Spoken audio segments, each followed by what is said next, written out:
Amara used to think Lagos had a way of swallowing women whole, traffic first, then bills, then expectations, until you learn to fold yourself small enough to fit inside everybody's idea of a good wife.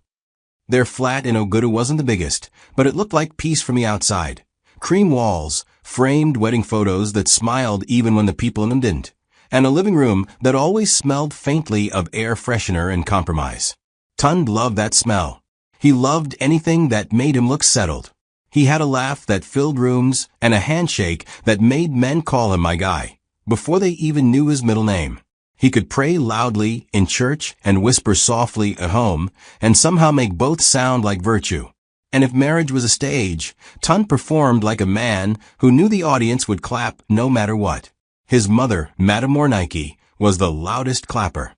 She carried her pride like a handbag, always in her hand, never on the floor. To her, Tund was not just a son. He was evidence. Evidence that she had raised a real man, one who did not embarrass her name. Anytime Amara's friends joked about husbands that moved mad, Mornike would hiss and say, "Not my Tund. My son doesn't have that rubbish in him." She said it with the confidence of a woman who believed betrayal was something that happened to careless wives, not to the daughter-in-law who woke up early and still served food with a smile. Sometimes, when Amara was quiet for too long, Mornike would lean close and add, "If a man is cheating, you'll know. Don't disturb your head with nonsense." So Amara learned to disturb only her own head. She learned to keep suspicion like a private bruise, tender, unseen, and painful only when you touched it. Yet she still did the things loyal women do when they're trying to prove faith can be rewarded. She remembered his favorite soup, ironed his shirts until the collars stood like soldiers, and laughed at his jokes even when her heart didn't find them funny. One evening, as she arranged plates for dinner, she caught her reflection in the glass cabinet, eyes steady, lips pressed, posture calm, and wondered when she started looking like a person who was always listening for a door to open. It started the way it always starts in marriages that later become morning stories, small, almost insultingly small. A phone turned face down on the table. A new password. A network issue that somehow lasted only during certain calls. Tund's late meetings multiplied like mosquitoes after rain, and he came home wearing smiles that didn't look like they belonged to the same face that kissed their wedding photo every anniversary.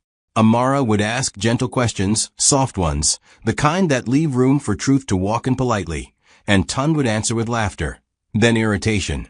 Then that classic Nigerian husband line, "Are you mad? You want to ruin this house with your imagination." He said it like imagination was a disease and she was the patient. The first time she mentioned it to Mornike, she regretted it immediately. They were in Mornike's sitting room, where the curtains were always drawn like secrets. Amara spoke carefully, choosing words like someone walking barefoot on broken bottles. "Mummy, I'm not accusing him. Oh. I just feel. Some things have changed." Mornike's eyes widened, not with concern, but with offense, as if Amara had insulted her cooking. "Change how? Because he's busy? Is that why you married him? So he will be sitting down like a houseboy?" Then she did what she always did. She defended her son so fiercely that Amara felt foolish for having a mind of her own. "My Tund is not that kind of man. If you keep suspecting him, you will push him away. And if he leaves you, don't come and blame me." Amara learned to nod, to swallow words, to apologize for feelings she didn't ask to have. But she also learned something else, quietly. When a woman is told too many times that she is imagining smoke, she starts checking where the fire exits are. She began keeping notes, not dramatic diary notes, just small records. Dates, excuses, changes. She didn't call it investigation. She called it peace of mind. It was almost funny, in a bitter way, how she became the calm one in the marriage, while Tund became the one who flared up like a matchstick. Lagos teaches you survival, and Amara was learning hers. Don't shout when you can observe. Don't beg when you can prepare. That night, while Tund slept with the confidence of a man convinced his lies were invisible, Amara stood at the window and watched the city lights blink like impatient eyes.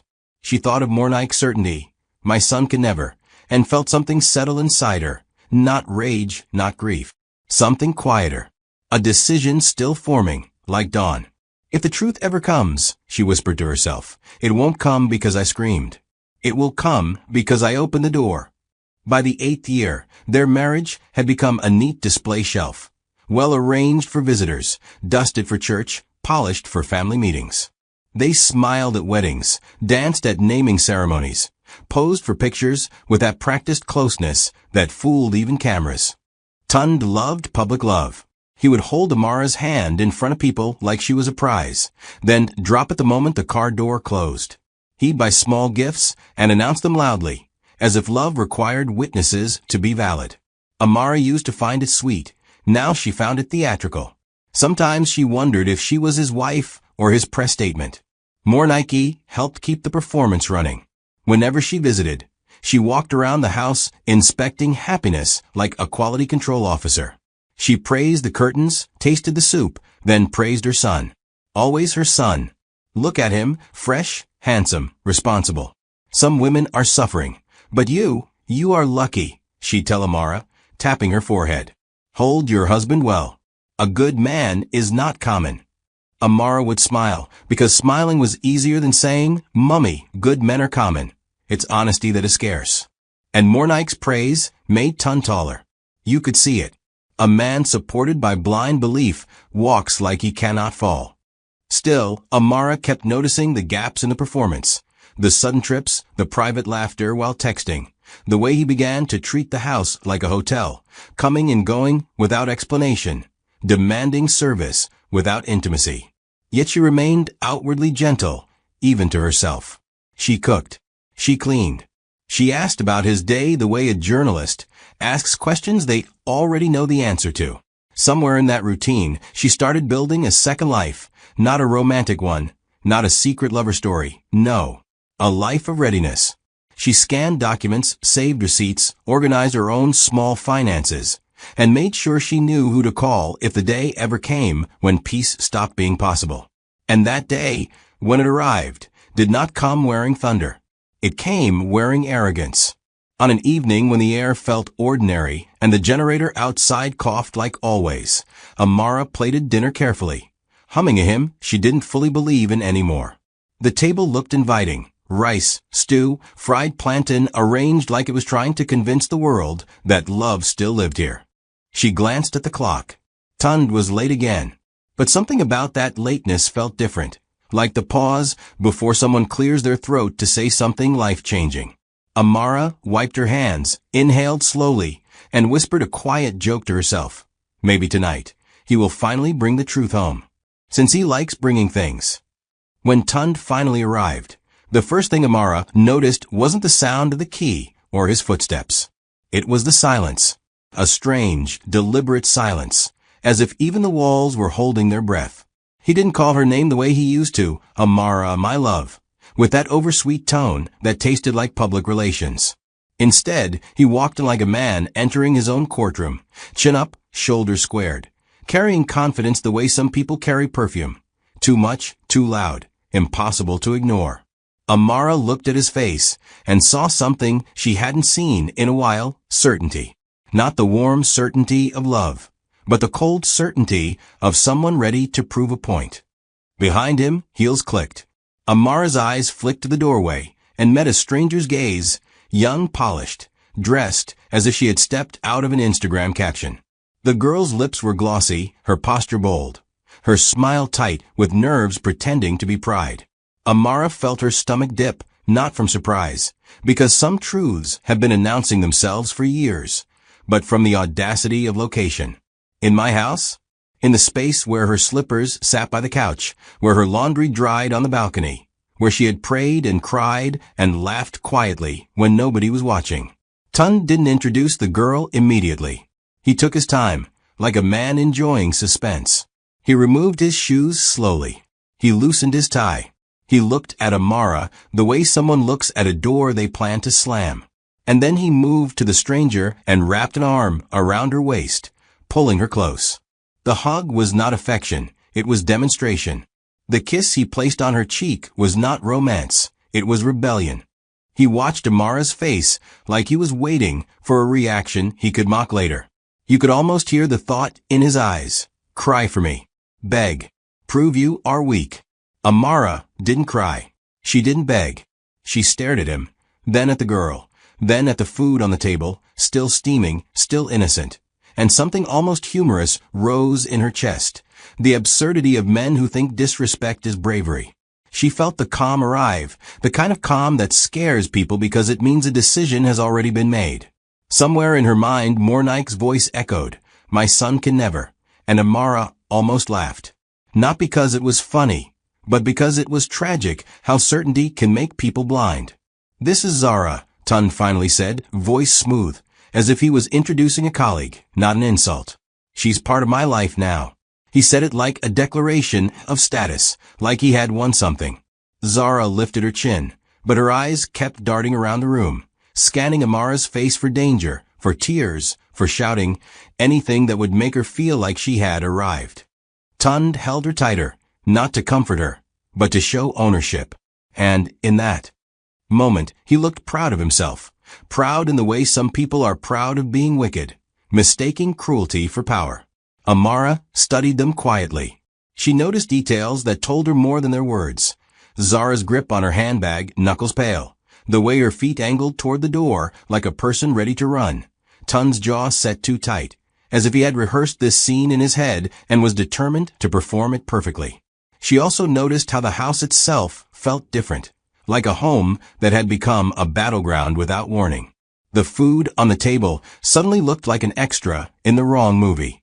Even the ceiling fan seemed to spin slower, as if embarrassed. Tund stepped forward. "So," he said, dragging the word like a blade, "what do you have to say?" The question was bait. He wanted noise. He wanted drama. He wanted to tell his mother later that Amara misbehaved. He wanted a story where he was the victim of a jealous wife, because men like Tund love sins they can rebrand as self-defense.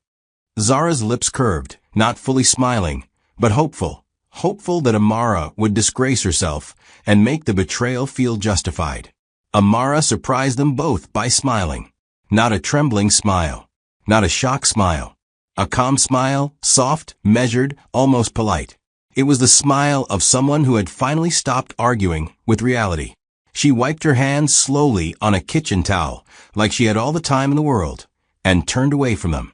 "Let me just get something," she said, her voice gentle enough to sound harmless. Zara stiffened immediately, eyes widening as fear rushed in faster than pride could hold it back. Tund's brows furrowed.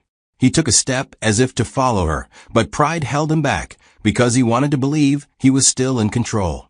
Amara walked into the inner room with steady steps, reached for her phone, and made a call with a calmness that felt almost holy. "Mummy," she said softly when the line connected, to her mother-in-law, Mornike, the woman who never believed her son could cheat. "Please come to the house now. Urgently."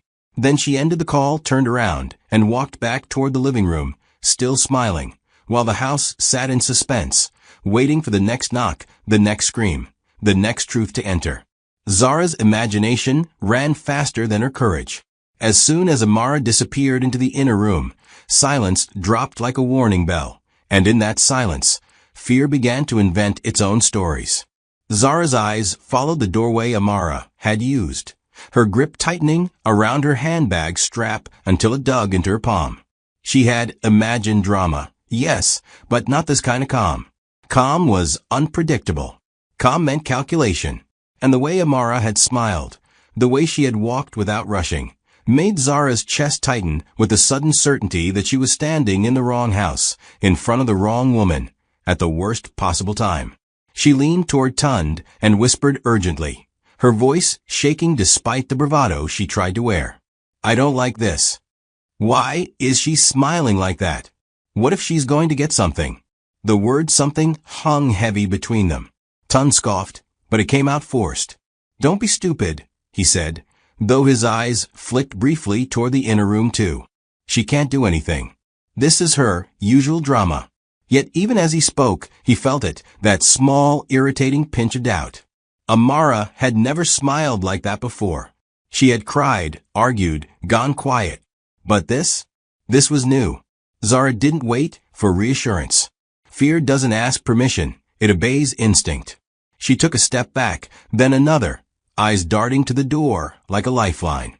"I'm not staying here," she said suddenly, voice rising. "I didn't sign up for madness." Before Tund could respond, before pride could catch up with panic, Zara turned and hurried toward the door, heels clicking too fast, breath uneven, dignity abandoned at the same place she dropped her confidence. The door opened, swallowed her fear whole, and slammed shut behind her, leaving silence, shock, and a very angry husband standing in the living room. Tund stood frozen for a moment, staring at the door Zara had just fled through, his jaw clenched so tight it ached. The humiliation came in waves, first confusion, then disbelief, then fury. He had planned this scene carefully. He had imagined himself calm and victorious, imagined Amara crumbling while the other woman stood tall. Instead, his mistress had run like a thief caught in daylight, and suddenly he was the one left exposed in his own house. He turned slowly toward Amara, who had just stepped back into the living room, her expression still composed, still unreadable. "What did you do?" he snapped, voice sharp enough to cut. "What nonsense did you plan that made her run like that?" He moved closer, invading her space, pointing a finger like an accusation that needed no evidence. Amara met his anger with stillness, the kind that made rage look foolish. "I didn't touch her," she said calmly. "I didn't speak to her. I simply walked." Her tone was factual, almost boring, and that infuriated him more than shouting ever could. Men like Tund fed on reaction. Calm starved them. "You think you're smart?" he barked, pacing the room like a trapped animal. "You think this small acting will scare me?" His voice grew louder, louder than necessary, as if volume could restore his authority. The house that had just witnessed his arrogance now echoed with his insecurity. Amara watched him without fear, noting how quickly power had slipped from his hands the moment he lost control of the narrative. She said nothing more. Silence again did the talking, pressing on his chest, daring him to fill it. Tund stopped pacing and laughed suddenly, a dry, humorless sound. "You know what?" he said, straightening his shoulders. "You can try whatever rubbish you want, but don't forget where you are." He spread his arms slightly, gesturing around the living room like a king reminding someone of his throne. "You cannot chase me out of this house. Never." His eyes glinted with false confidence. "You own it, yes, but ownership doesn't mean power. I'm your husband. This is my home." He stepped closer again, lowering his voice, turning it into something threatening and intimate. "And don't even think about divorce," he added. "You cannot divorce me. You hear me? I will make your life miserable if you try. I will drag you. I will embarrass you. You will regret it." He spoke like a man convinced fear was a permanent leash. In his mind, Amara was trapped by marriage, by culture, by silence. He didn't know that traps only work when the door is locked from the outside. Amara looked at him, then really looked at him, and for the first time, she didn't see her husband. She saw a man arguing with a future that had already decided not to include him.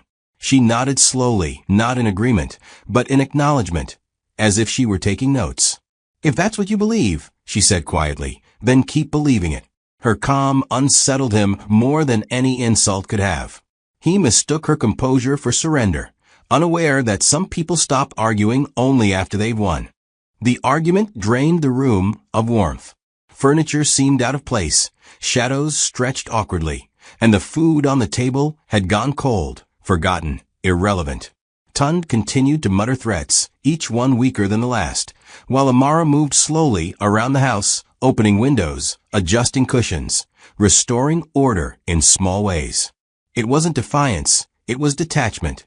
She had crossed a line inside herself, and there was no returning. This house, which he believed protected him, had already stopped being his shield. For a brief moment, Tund felt it too, the shift. The way Amara no longer flinched. The way his words seemed to fall flat against an invisible wall. He scoffed to hide the discomfort. "You think acting calm will save you," he said. "This marriage will continue exactly the way I decide." He believed control was something you declared, not something you earned. He didn't notice how alone he sounded. Amara said nothing. She simply sat down, folded her hands in her lap, and waited. Not nervously, not anxiously, She waited the way someone waits for rain after seeing dark clouds gather all day. Somewhere outside, a car slowed. Footsteps approached. And for the first time since he walked in with Zara, Tund felt a flicker of something unfamiliar crawl up his spine. Unease. The knock came sharp and sudden, slicing through the tension like a blade. Tund froze. Amara stood. Neither of them spoke as footsteps approached the door again, slower this time, heavier. When the door opened, more Nike, Tund's mother, stepped inside, breathless, her wrapper slightly loose, eyes already scanning the room. She had come ready to scold Amara for overreacting, ready to defend her son as she always did. What she wasn't ready for was the sight before her, the disordered room, the charged air, and her son standing red-faced, breathing hard, anger still clinging to him. "What is going on here?" she shouted, her voice cracking as fear replaced certainty. Her eyes darted between them, finally landing on Amara's composed face, then back to Tund's aggression. The picture didn't match the story she had believed for years. "Why are you shouting at your wife like this?" she screamed, shock breaking through her authority.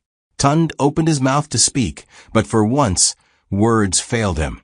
More Nike took another step inside, her heart pounding as understanding began to dawn, not gently, but violently. The truth she had defended against for so long was standing in front of her, breathing, undeniable. And as her scream echoed through the house, something irreversible happened. Belief shattered. The house fell silent, waiting for the consequences that follow when lies finally lose their protection. Mornike's scream didn't end immediately. It broke into smaller sounds. Sharp gasps, choked words, the kind of noise a person makes when their mind is trying to catch up with what their eyes already know. She stood in the doorway like a statue that had suddenly learned how to breathe, staring at the scattered chair, the slightly shifted center table, the untouched plates on the dining table now sweating cold oil. In her mind, she had arrived to correct women's exaggeration, to do what she always did, warn Amara not to carry suspicion like handbag, remind her that men are busy, remind her that marriage requires patience. But the air in the house was too thick for lectures. It smelled like fear, like anger, like something freshly broken that hadn't even started bleeding yet. Mornike's gaze moved slowly from Amara's calm face to Tund's tense posture and stayed there longer than it ever had. The look on his face was not the face of a gentle man being provoked. It was the face of a man whose pride had been scratched, and who was ready to scratch back with his words. Mornike's lips trembled as she realized this was not a small misunderstanding. This was not Amara overthinking. This was something sharper, a kind of disrespect that had lived here for a while, waiting for daylight. "What happened?" she demanded again, voice still loud, but now shaky, no longer the confident voice of a mother sure of her son's innocence. "Why is everywhere like this? Why are you shouting like somebody that has forgotten himself?" She stepped fully into the living room, her eyes searching for a missing person, a missing item, a missing logic. Amara's calmness confused her almost as much as the disarray. More Nike expected tears. She expected to see Amara in the kind of emotional mess that would make it easier to scold her. But Amara stood upright, shoulders relaxed, eyes steady, as if she had already cried in a different season and had returned from it wiser. That steadiness made Mornike's chest tighten. It told her something had happened before she arrived, something big enough to push Amara past panic into peace. And Mornike, who had always believed calm women were weak women, suddenly sensed the opposite. Calm women were dangerous, because they had already decided. Tund tried to regain his voice, clearing his throat like a man preparing a speech. "Mummy nothing," he began quickly, stepping toward her with a forced smile. "It's just small argument. You know women now," but Mornike's eyes snapped at him. "Shut up," she barked, surprising even herself. The word landed hard. Tund blinked. In all his life, his mother had defended him with a kind of loyalty that felt like armor. She had called him gold, my pride, my crown. She had attacked any woman who suggested he could be wrong. Yet here she was, telling him to shut up in his own living room. The shock of it made Tund's anger falter for a moment. Mornike turned to Amara, voice softer but urgent. "Amara, talk. What did my son do?" The question was loaded with history. It carried every time Amara had hinted and been dismissed. It carried every time Mornike had said, "My Tund can never." Now she was asking, not because she believed, but because her eyes had begun to fear what belief had been hiding. Amara didn't answer immediately. Not because she didn't have words, she had too many, but because she wanted her mother-in-law to feel the silence properly. Some truths are too big to throw like stones. You place them gently so the weight can do its own damage. Amara walked to the dining table and pulled out a chair for Mornike with the same calm courtesy she would offer a guest at Christmas. "Please sit, Mummy," she said, voice respectful, almost tender. Mornike hesitated, then sat slowly, still staring at her daughter-in-law, as if expecting the calmness to crack and reveal a hidden storm. Tund scoffed loudly. "See her acting like queen," he muttered. Amara ignored him, then walked to the kitchen and returned with a glass of water, setting it in front of Mornike. The gesture was not submission. It was control. It was Amara saying, without saying it, "I am not the one who has lost herself here." Then she spoke, and her voice was not loud. It was steady, the way a person speaks when they're no longer negotiating. "Mummy," Amara began, "your son brought a woman into this house tonight." Mornike's eyes widened. Tund opened his mouth to interrupt, but Amara raised a hand, not aggressively, just firmly, like a teacher stopping a noisy child. "He hugged her in front of me," Amara continued, "and he wanted me to cry. He wanted me to beg. When I didn't, the girl got scared and ran away because she thought I was going inside to take something to harm her." Mornike's face twisted in confusion and shame. "Harm?" she repeated, almost whispering, horrified at the kind of story her son's actions had created. Amara nodded. Yes, that is how unsafe she felt in a house she entered as a guest of disrespect. The words were sharp, but Amara's tone remained calm, which made them cut deeper. Mornike's hands trembled slightly on her lap. She glanced at Tund, waiting for denial, waiting for her usual escape route. "It's not true." But Tund's face had changed. He looked caught, not innocent. Tund tried to force laughter. "Mummy, don't mind her. She is exaggerating." Mornike slammed her palm lightly on the table. "Only what?" she snapped. "Only you carried another woman to your wife's face? Is that only?" The question turned the room into a tight corner. Tund's pride rose up again, stubborn and foolish. "Even if I did," he said, voice rising, "what is the big deal? Men do it. She should just calm down and behave." Mornike stared at him like she had never seen him before. The arrogance in his tone, the casual cruelty, these were not the traits she had bragged about. And because Mornike had defended him for years, his boldness was partly her creation. She had raised a son who believed he could do wrong and still be protected.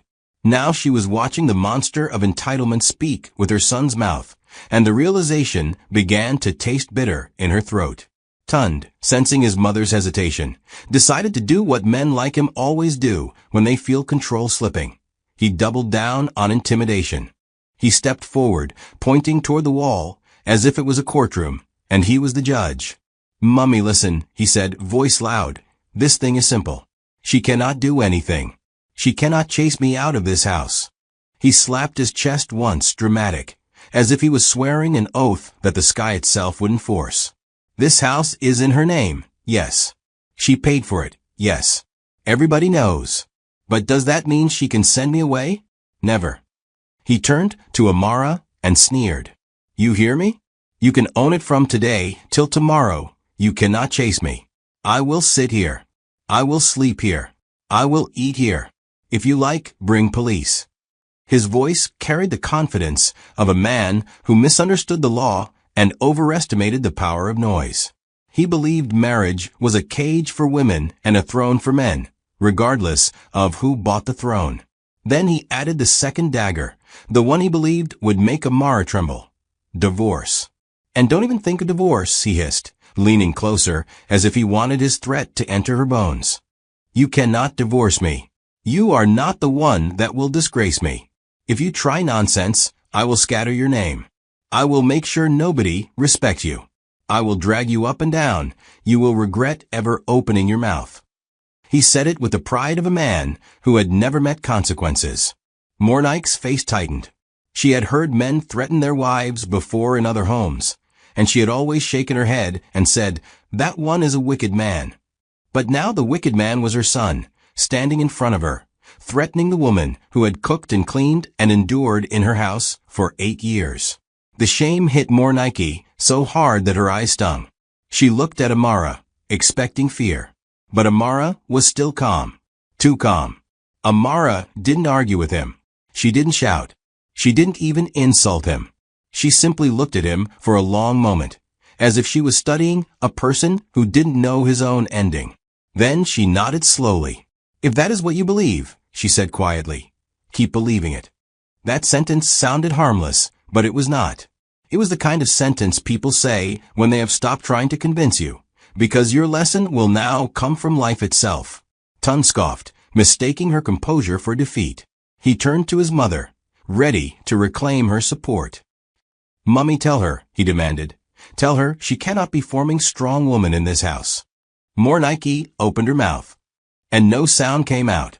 For the first time in a long time, her belief had no words.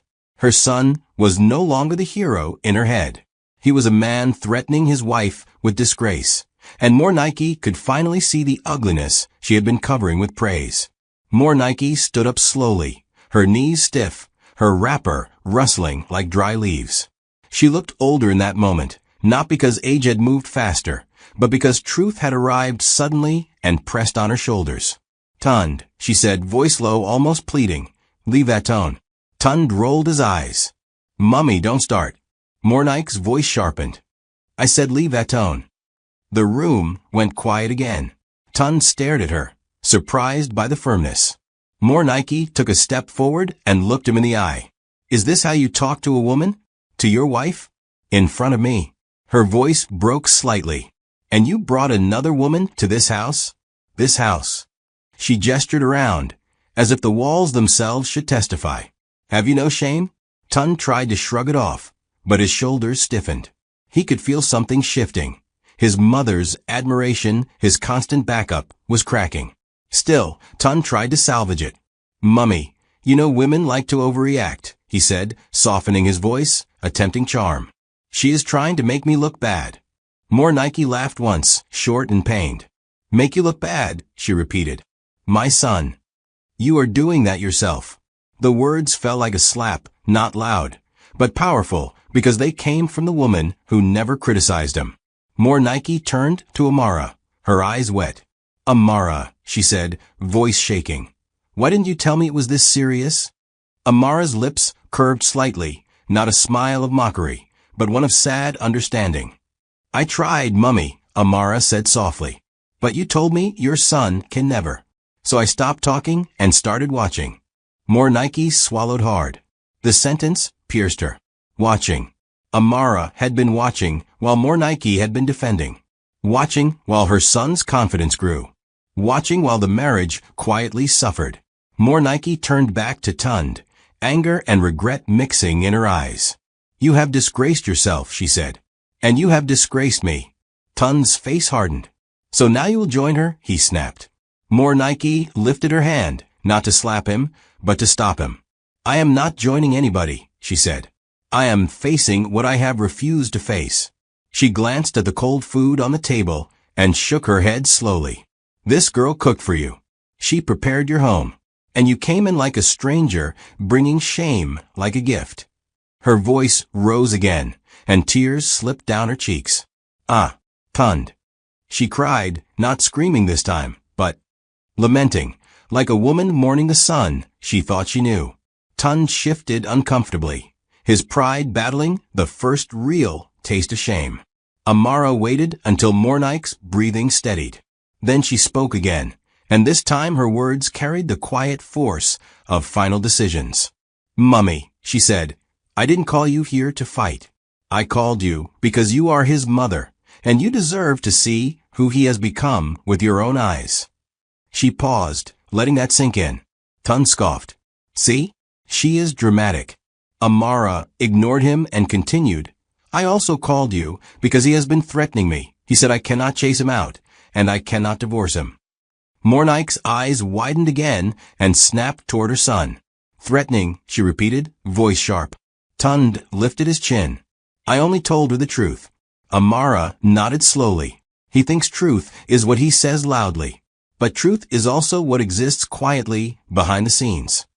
She reached into a drawer and pulled out a slim folder, nothing flashy, just paper held neatly, like a life organized in advance. She placed it on the table, not opening it yet, just letting it sit there like a warning wrapped in calm. Tund laughed again, but it sounded thinner now.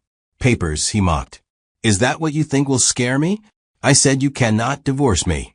I will deal with you. The word deal hung in the air like poison. Amara looked at him with something that almost resembled pity. You have been dealing with me for years, she said softly. That is why I prepared. She turned to Mornike. Mummy, I have powerful strings to pull. I didn't get them today. I got them while I was quiet, while he was confident, while everybody was praising him. Mornike stared, confused but frightened. Tund's smile faded a little. The phrase powerful strings sounded like something he did not understand, and men are most afraid of what they cannot understand. Amara did not explain everything yet. She was not ready to throw all her cards on the table. Instead, she stood, walked to the door, and opened it wide, letting night air enter the room. Nobody will chase you out by force, she told Tund calmly. You will leave by yourself. Tund snorted. I will never leave, he swore. Amara nodded, as if he had promised her exactly what she expected. Good, she said. Then stay. Her calmness made the statement sound like a trap disguised as permission. Mornike watched her daughter-in-law and finally understood something she had never respected before. Amara's quietness was not weakness. It was patience. And patience, when mixed with preparation, becomes power. The kind of power that doesn't drag people out of houses. People run from it on their own. The first thing Tund noticed over the next few days was not loss, it was silence. Not the peaceful kind, but the uncomfortable quiet that follows when people stop responding to your voice. His calls began to ring longer before they were answered. Messages that once got instant replies now returned with short, formal responses, or worse, polite acknowledgments that felt like doors closing softly. At home, Amara moved differently. She no longer asked where he was going or when he would return. She no longer explained herself. She no longer reacted. She cooked only for herself. She slept earlier. She left the room when he entered, not in fear, but in finality. The house did not argue with him anymore, and that unnerved him. A house that argues still wants you. A house that goes quiet has already decided. Tund tried to reassert himself the only way he knew how. Louder words, sharper threats, exaggerated confidence. He announced more than once that nobody could touch him, that Amara was bluffing, that marriage protected him like a shield. But confidence without audience is just noise. Even Mornike, who stayed a few days longer than planned, no longer backed him up. She spoke to him sparingly, watched him closely, and sighed often, the way disappointed parents do when they realize advice has come too late. Once, he overheard her on the phone telling someone, I don't recognize him anymore. The sentence lodged itself in his chest like a stone. What Tund did not see, because Amara did not announce it, was movement. Quiet meetings. Calm conversations. Documents reviewed. Boundaries reinforced. She did not drag elders into shouting matches or parade her pain for sympathy. She simply tightened the ground beneath her feet. By the time Tund noticed that certain privileges he assumed were permanent had quietly disappeared, it was already too late to protest. Power had shifted, not with drama, but with order. The night Tund finally left was ordinary, and that was the most humiliating part of it. No shouting, no suitcase thrown out, no police, no crowd. He sat on the edge of the bed, staring at the wall, while Amara folded clothes on the other side of the room. Not his clothes. Her own. Slowly. Methodically. Each fold felt like punctuation. Tund cleared his throat several times, waiting for her to say something that would give him an excuse to explode, to accuse, to dominate the ending. She didn't. She simply finished folding, placed her clothes neatly in a drawer, and turned off the light on her side. Something in him snapped, not in anger, but in fear. For the first time, he understood that he was no longer the center of the story. He muttered something about needing space, about cooling off, about nobody chasing anybody. Amara nodded once, not arguing, not pleading. "Take your time," she said, as if he were a guest overstaying his welcome. That sentence, gentle and dismissive, did what no threat ever could. It pushed him out without pushing. Tun packed his bag himself. Not in rage, but in confusion. Each item he picked up reminded him that the house was not responding to his authority anymore. When he walked out, he paused at the door, expecting her to stop him. She didn't. The door closed behind him with a soft click, and Tund realized something terrifying. He had not been chased. He had fled. Outside the house, the world felt smaller. The confidence Tund wore so comfortably indoors began to feel ridiculous in other spaces. Friends became busy. Familiar laughter turned cautious. People listened more than they spoke when he complained, nodding without committing. Even the stories he told sounded thin in his own ears. He tried to frame himself as a man dealing with a difficult wife, but something about the way Amara had handled everything had already spoken for her. Calm leaves fingerprints. Dignity travels faster than gossip. More Nike visited Amara alone one afternoon.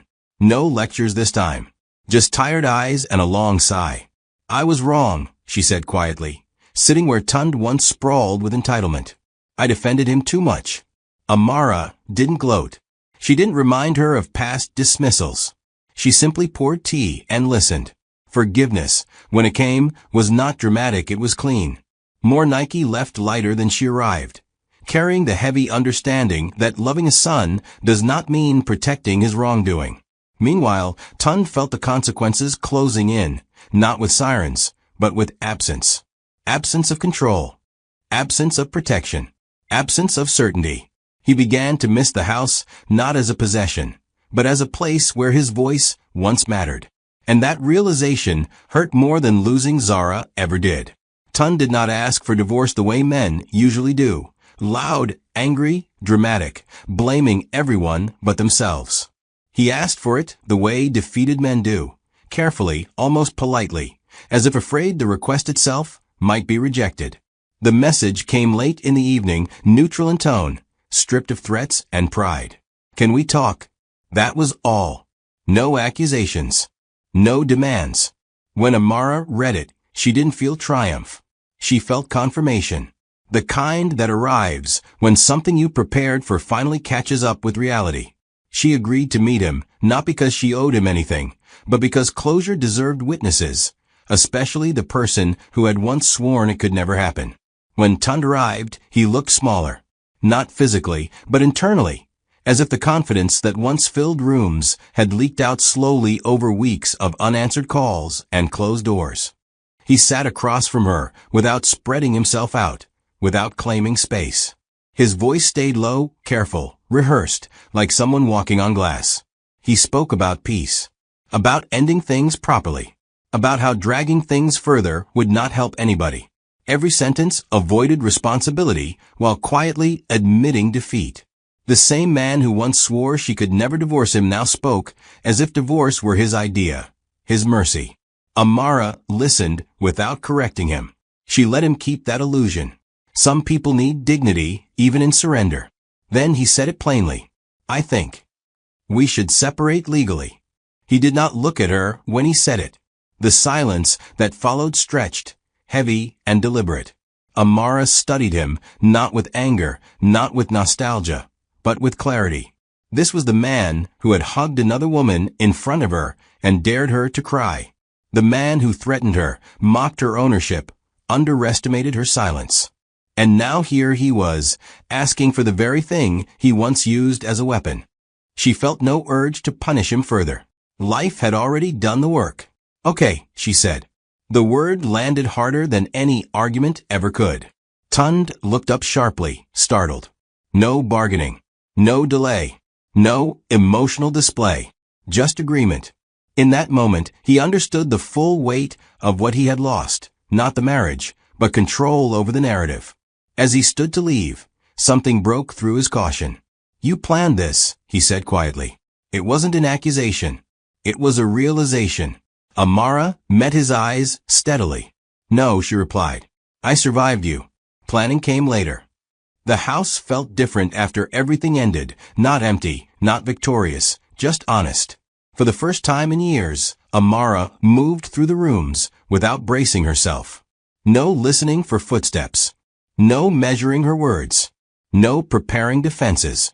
She opened windows fully, letting light enter corners that had lived too long in half shade.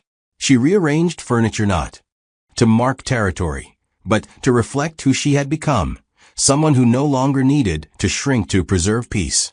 The walls didn't echo anymore. They rested. More Nike came by one final time, not as a defender, not as an authority, but as a woman who had learned too late that loyalty without truth can destroy innocent people. She apologized again, this time without explanation or excuses.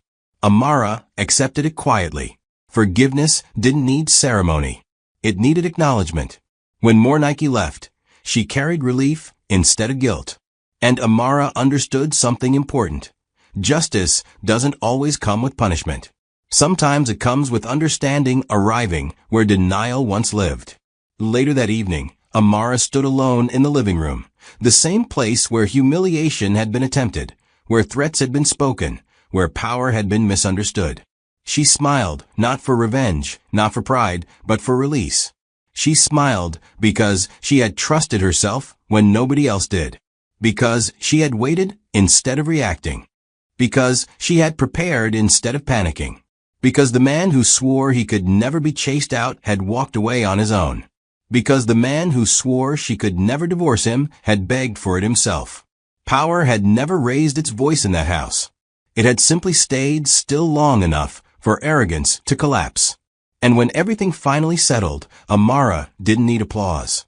She had her peace. Please like and subscribe. Your support means the world to us. Thank you for watching to the end.